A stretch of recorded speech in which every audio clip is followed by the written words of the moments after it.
Greetings travelers and good morning. Welcome back to another New World video. I just wanted to give a quick thank you for helping this channel hit over 1,000 subscribers. For being a brand new channel, you have no idea how much this means to me. I hope that I can continue to deliver high quality New World content for you all. With that being said, let's start today's video. I'll start with my favorite clip from the war, a 1v8 outside the enemy's war camp. I hope this small preview clip gets you excited for the breakdown of the battle that we're about to go through.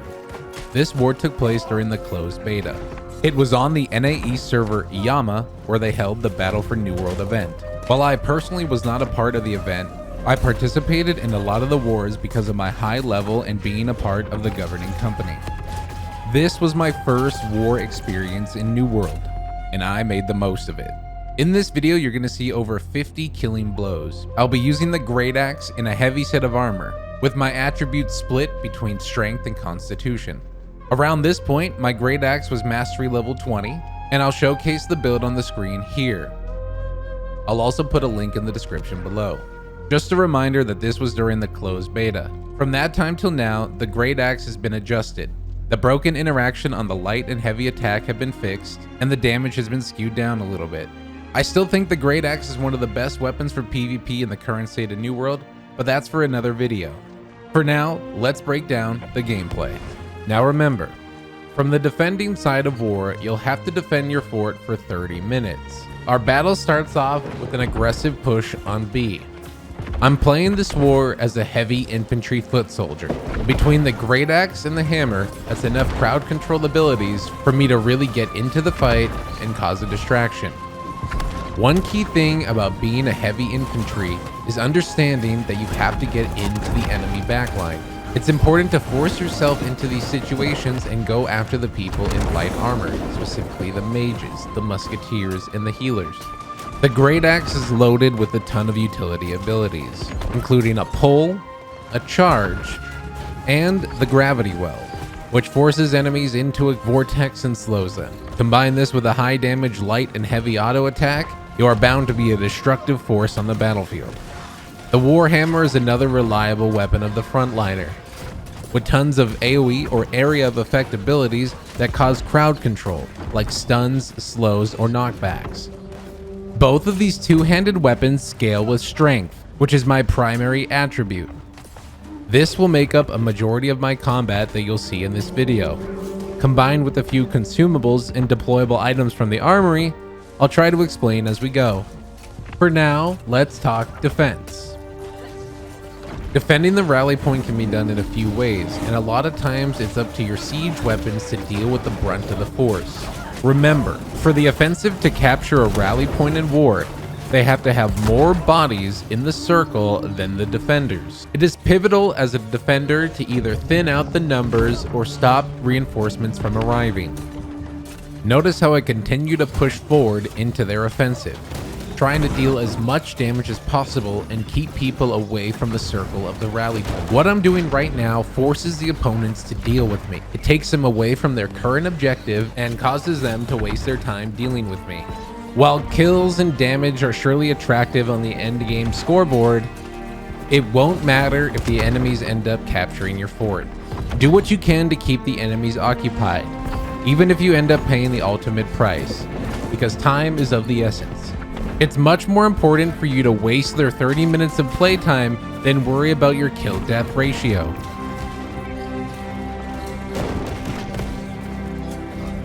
Throughout the video, you'll notice periodic skips. This was simply done to trim the fat of the video.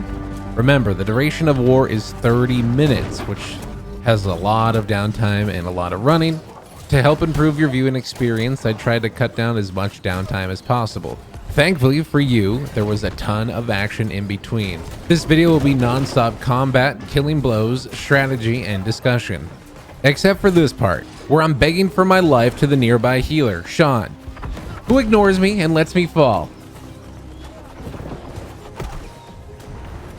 Since the realm of New World content creation is so new, I'd like to make these PvP and war videos as digestible as possible.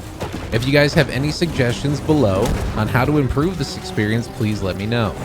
As a leading member of a company, I find that I'm going to be participating in war often, It would be an honor to be able to upload this footage to entertain and educate you all.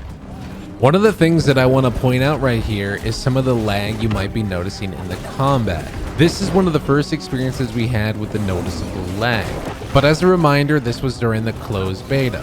From the closed beta to the open beta, they had a huge performance overhaul in the war. During open beta, even though it was only 3 days, I managed to get into 2 different wars, both attacking and defensive. And it seemed as though the lag problem had disappeared. I didn't fully get to see a 50 versus 50 death ball type organization, but every single instance of combat I was in was not laggy.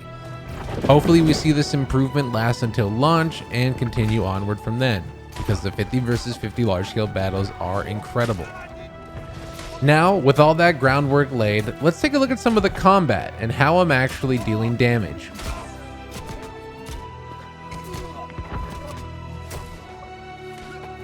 One of the main points of combat with the Great Axe is the mobility. Using the charge to get up close and personal is pivotal, as the only way you can output consistent damage is by being on top of someone, and then using your other abilities including Reap and the Gravity Well to keep enemies in front of you. Now this sounds fine on paper, however with the Great Axe it creates some issues. You would think that being in a heavy set of armor you would lack mobility, but in combination with the abilities that the Great Axe has, and this lunge that you get on your light auto attacks, your mobility is incredible, and even opponents in light and medium armor will have a hard time getting away from you. Finally, on top of that, you have the ultimate, Bloodlust, which means when you're looking at an enemy, you'll get a 30% speed increase, and you'll see me utilize it as much as possible. All of these factors combine to make you an unstoppable behemoth on the battlefield. The most difficult issues you'll have will be with the Spear or the Ice Gauntlet, as their cooldowns and crowd control abilities can directly counter yours. The Heavy Infantry combined with the Great Axe is one of my favorite playstyles, but even I can agree that it definitely needs a nerf. Let me know what you guys think in the comments down below. What would be the single most important thing that they need to nerf on the Great Axe? The damage, the mobility, or the melee lunge? At this point in the battle, we've successfully defended all 3 rally points for 10 minutes. After dismantling a few of their offensive pushes, we began to see some cracks in their strategy. You can see their offensive being split, undecided on which point to take. You'll see undefended and unmanned siege weapons, as well as disjointed combat away from the flag, which is exactly what you want to see if you're a defender. We talked about keeping the enemy as busy as possible, and that's exactly what we're doing here. At this point, we're ramping up, probably around 20 killing blows if you've been paying attention to the video. I know I sound cool, calm, and collected while commentating over the content. That's a lot of C's, but you gotta see my point. In the middle of this, I was bloodthirsty and having an absolutely great time. This war was actually live streamed on my channel, so if you wanted to see the full reaction, I'll put a link in the description below. I've gotten a lot of good feedback from you guys, so it's probably worth mentioning that I do stream full time. It would mean the world to me if you could check out my channel, and I'll put a link in the description below.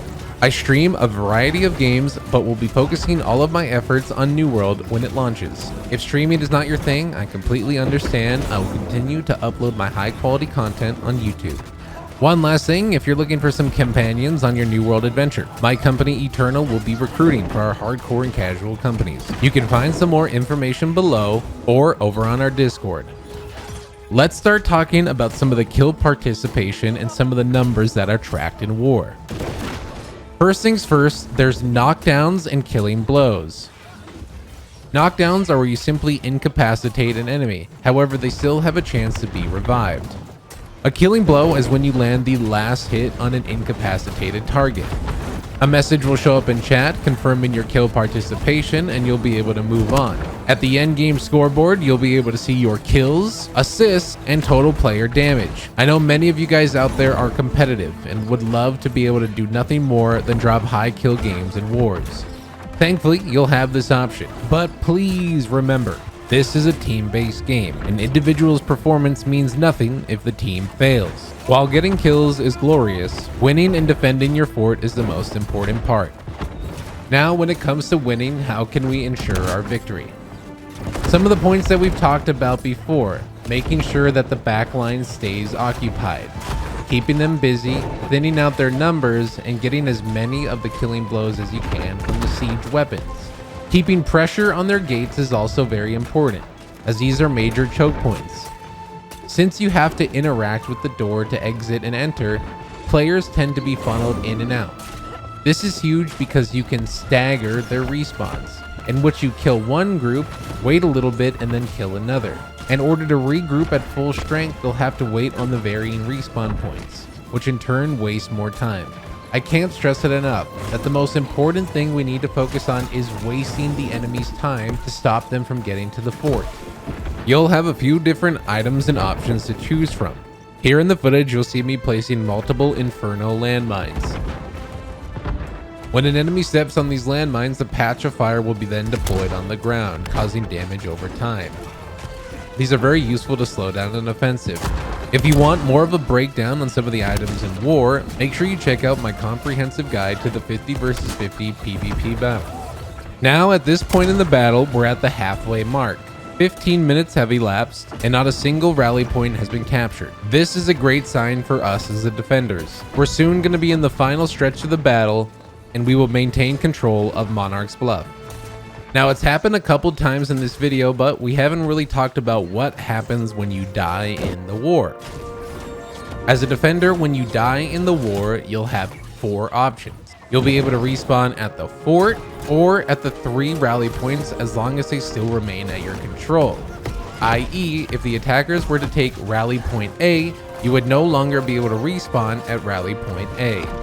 This can turn the tides of the battle for either the defenders or the attackers, but inherently the defenders will have the advantage, as they'll be able to respawn on the points of conflict even if there's enemies nearby. Since body count matters on the control point, this is crucial to your success or failure. Make sure you utilize your respawn points.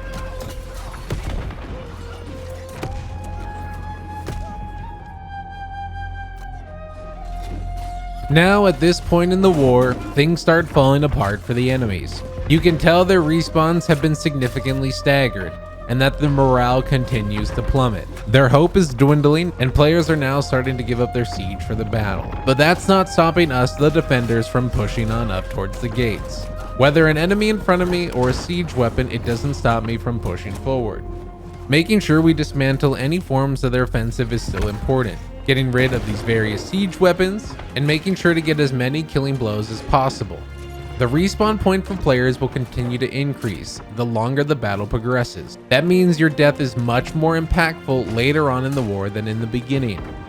Do your best and use various consumables to help you stay alive. Coordinate with your team and maybe have at least 1 healer per group to assist the war front. As a heavy infantry, there's a few different consumables that I like to use for every single war.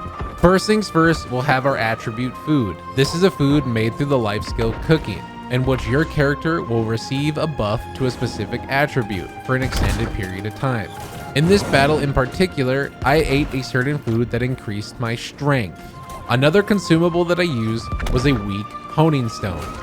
A honing stone is a small sharpening rock, which is used to increase your weapon's damage for a small duration of time. Being a competitive player, anything helps, especially getting the edge over the opponents. Now, being a heavy infantry, there's 3 more consumables that I use frequently. Of course, we have our bread and butter, the health elixir, used to restore a large portion of our HP, or health points. Second, we have the regeneration potions. These will restore both a portion of your health and mana. While I personally do not need the mana, they do not share a cooldown with the health elixir, which means you can use both of them at the same time for a massive heal. And finally, of course, we use the haste potion. These potions, when used out of combat, will give you a massive speed increase and can be extremely useful in traversing the battlefield. I definitely recommend these to help you cross to defend different rally points, especially when traversing from, say, A to C. Now, as we start getting into the final wrap up of today's video, there's a few things that I want to talk about that are going to be important as we go into the future of this channel. I know today's video was structured a little bit differently. It was a PvP based video, but I wanted to take an educational spin on it through my various commentary. This closed beta footage was also part of the Battle for New World event, which means that there's various streamers, content creators, profiles, grinders, and so many more. I ultimately don't think that this will be a full representation of war in New World, especially as the player base evolves and learns from their experience. However, for me, as a first-time introduction to war, this was awesome. I had a great time, and I can see this developing into a really organized instance PvP combat. It ultimately begs the question though on how people will be able to participate, and if it'll only cater to a specific set of players. I can only imagine that we will begin to see mercenary companies. In our guide to everything that you need to know about war, we discussed the idea that you can sign up for any faction's wars and act as a mercenary for combat. Some people only care about PvP and not really the inter-faction relationships. I wonder if we'll start seeing services happen in which companies will recruit high-end PvPers to fight in their battles. This is just going to be one of the interesting dynamics of wars, and I'm excited to see how it plays out. And I know some of you feel as though you will either not be able to participate or hardly ever participate at all. I'm curious to know your guys' opinion in the comments, and it would be awesome if we could start having some discussions down below. If you've made it to this far in the video, I gotta say, you're really dedicated. And it would mean a lot to me if you left a like on this video, subbed, and checked out more of the channel. I'm doing my best to provide some high quality, educational New World content with the spin of roleplay and PvP situations. I want this content to be fun and engaging for you, as I feel it is going to be a pivotal part of my experience in New World. It'll be great over the next few weeks if I'm able to get some different gameplay footage, like operating the siege weapons on the ramparts, or leading a band of healers through the warfront. Maybe even a flank squad used to demolish their backline. Now at this point in the war, I had definitely left my mark on the enemies. I'm ramping up towards 40 killing blows at this point, and I've definitely hurt some prides. Even when faced by multiple enemies in front of me, I continue to fight with glory. The battle is back and forth, but the attackers grow weary. The death ball of defenders continues to make its way throughout the battlefield, snuffing out the flame of anyone they can find. And then there's me, a one-man warrior fighting endless waves of enemies, constantly going back and forth fighting for my life, using all of my abilities to their full extent, and my wide range of consumables. I'm constantly in the face of the opposition. I can't wait for the strategies of war to develop over time, and hopefully we see some really organized companies flock to New World from other MMORPGs. I think the inter-territory conflict will be one of the backbones of PvPs, and I hope more people get to engage with and enjoy this content like I do. At the very least, I'll continue to provide educational commentary over the wars that I participate in. I hope that these commentaries and insights are useful to you guys and help you further understand war in New World. With that being said, let's get into the last part of today's video. In the final 3 minutes, the offensive begins their last push. Mounting various siege weapons outside their gates and gathering their forces, they begin to push out at full speed. Now myself and a small group of warriors push up behind the flank and begin dismantling them, taking out the operators of the siege weapons and thinning out their backline, specifically targeting healers, dealing as much crowd control and distractions as possible. This is the life of a heavy infantry soldier, and are one of the core components to a successful company's war brigade. Paired with the intense mobility and crowd control of the Great Axe, I feel unstoppable, and many enemies can't reach me.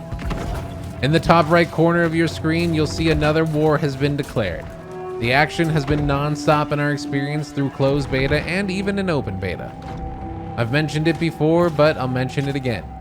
We do live stream every day, and we'll be going full focus on New World on launch. I would love if you could stop by, and I'll put the link in the description below. If you guys enjoy my commentary, positive vibes, and a very strong community with a relaxed chat, I implore you to come check out our channel, as it's a great way to support the content outside of YouTube. And you'll also get to know me better as a broadcaster. Finally, back to our introduction clip. One of my favorite clips of war, and I go absolutely berserk. I'll let the clip speak for itself here, but watch as all these enemies try their hardest to take me out, and I land the killing blow on each and every single one of them.